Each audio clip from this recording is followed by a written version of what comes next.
I think what's really important is for especially men who are newly diagnosed to see the fact that there are a whole bunch of us who are alive Right. and having a life and happy and loving many, many years after diagnosis. I think that's a really important thing. So your being here, my being here,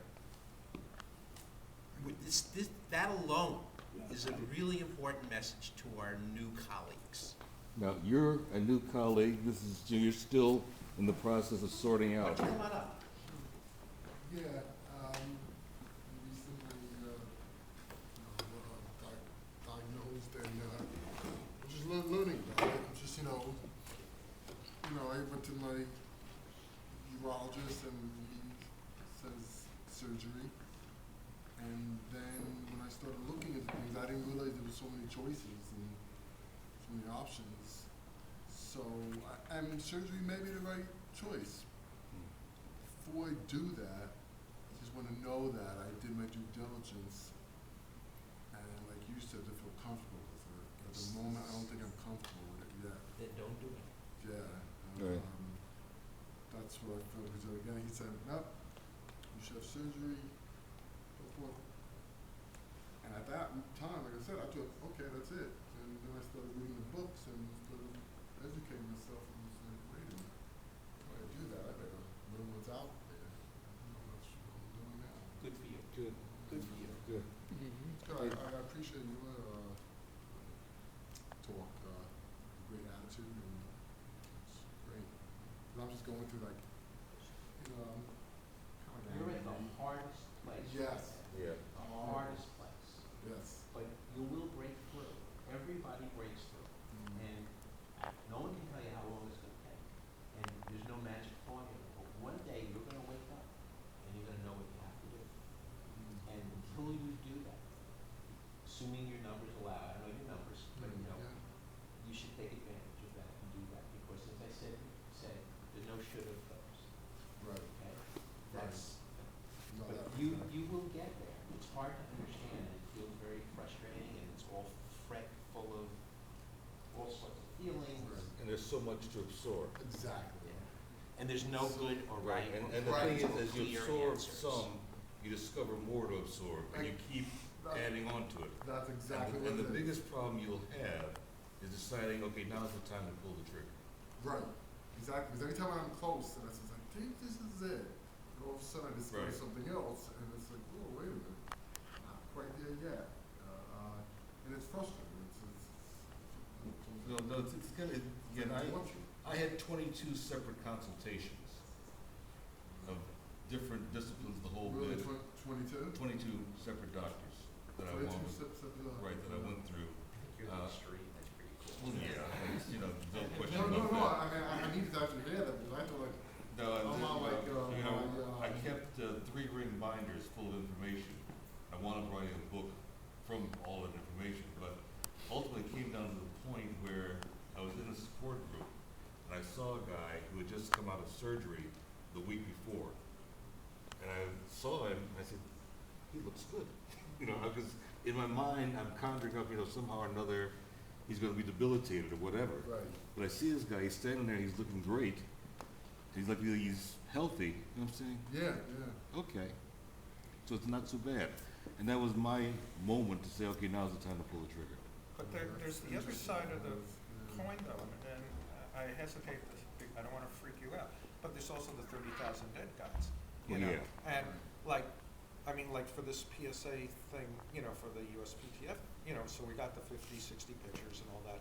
We got a couple of deathbed pictures, one you saw, which will be the cover for our submission.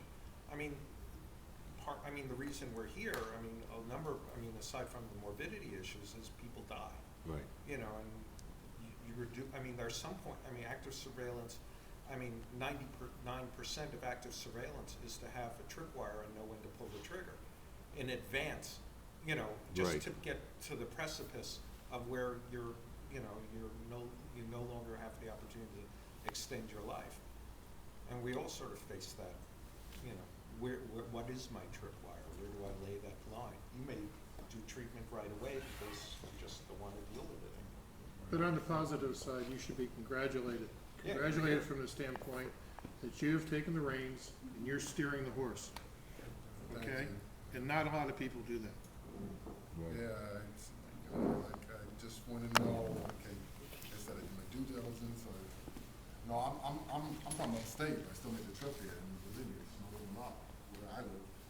I said, I'm coming here no matter what. And my wife was the first, oh, it's not snowing, I said, don't worry, I'll be fine. And, you know, it's just, it's hard. You know, 'cause even like, I think I'm leaning a little to surgery, but then it's like, is it open or robotic? And then, you know, and then it's also trying to find what's true information or what's just marketing. Right. Even that alone is driving me crazy. Then I started reading, leading to surgery, then I started reading some of the proton therapy. And this book, the guy wrote this book, I think, in 2007, it's a little old, but he says it's the best thing ever. And then Dr. Katz, as he was running out, I said, just can I ask you one question? Like he said, be careful with that. Yeah, be very careful with that. Is that true? Again, it's a marketing, I mean, it's a case where proton therapy has a place in radiation, but it's really been done primarily in head and neck cancers in terms of having really proven benefit. The same benefits have not been shown in prostate cancer.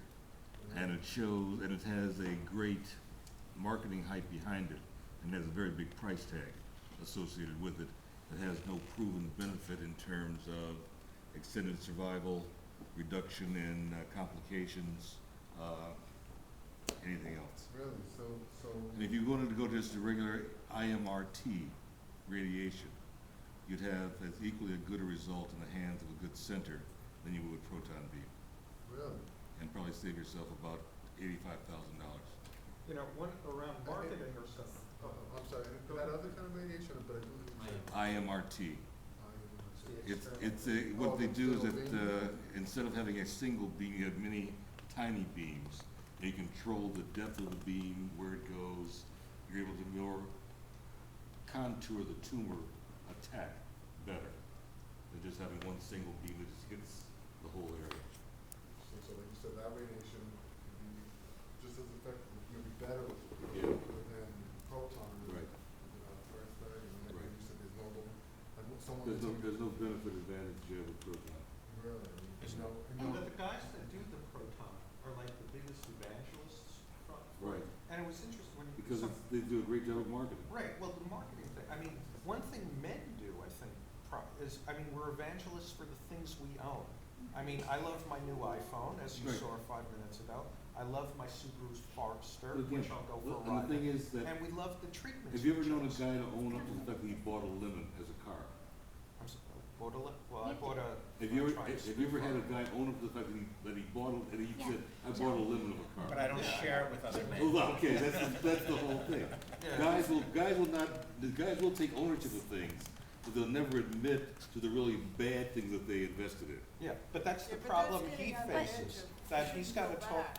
Yeah. Right, but I should Yeah. just, in terms of Mass General, which is one of the premier places for proton beam for head and neck, their protocol actually calls for IMRT first for head and neck, IMRT and then. So you do a week of the IMRT and then you go for your proton.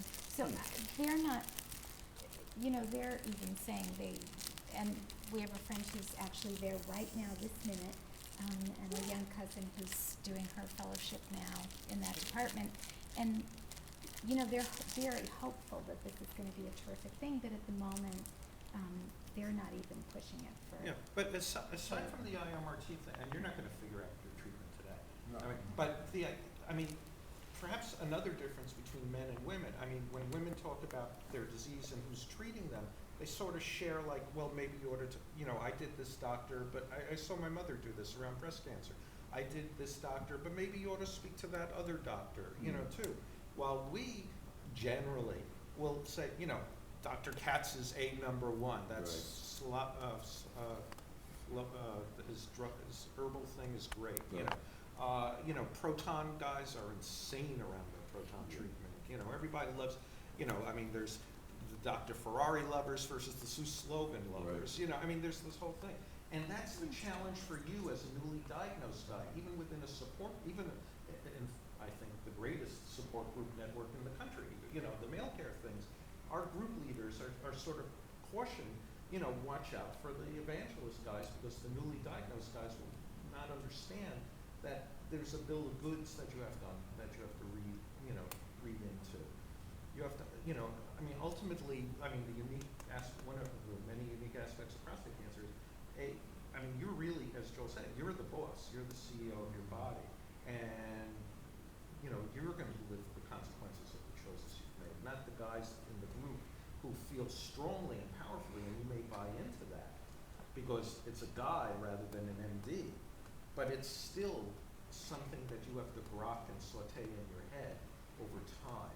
And it's guys in the Gleason 9s or, you know, 8s and 9s that don't have the luxury of time that you do. You know, and even they'll start giving you a different, you know, bill of goods around their treatment. You know, as opposed to women, which is, it's a different kind of support group. Yeah. And that's an interesting gender dichotomy. You know? Yeah. But, yeah, you're not alone. No. Yeah, no, That's a good thing. Yeah, that's, probably looking to the group.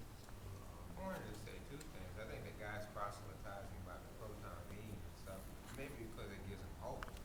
You know, they feel it's something new and it's something that type of thing. And they may be enthusiastic about it because when you get a diagnosis like that, you know, getting treatment makes you feel, you know, hey man, you know, they want it to work. I got the newest and best thing, and Yeah. that somehow they got the advantage on it People want to too. believe that what they're doing is the best thing that could be done. So I don't think that it's anything egocentric or malicious. I think it just makes them feel better. The way that I look at the issue of treatment as a physician, in terms of trying to choose a treatment, I always try to look at what the most innocuous treatment is and try that first. If there's time to do that, and say, okay, what has the least potential of causing harm and the greatest potential of causing good, and I try to rank the things in terms of, you know, well, let's try the least harmful thing first. That's the way that I make therapeutic decisions. As opposed to my surgeon who said, I'm a hammer, everything looks like a nail. At least he was honest. Well, he was honest. Yeah. Yeah, very much so. Okay. Okay. Well, at the end of these things, just to wrap things up here, Thank you, John. we always sit down and evaluate, okay, was this event successful? And I think there are those people that would look around and count the empty chairs and say, nope, not too successful. Then you hear stories about the employee that works at the Kimmel Center here, out in the hallway a little while ago, said, I was listening to the information, and what do I need to do to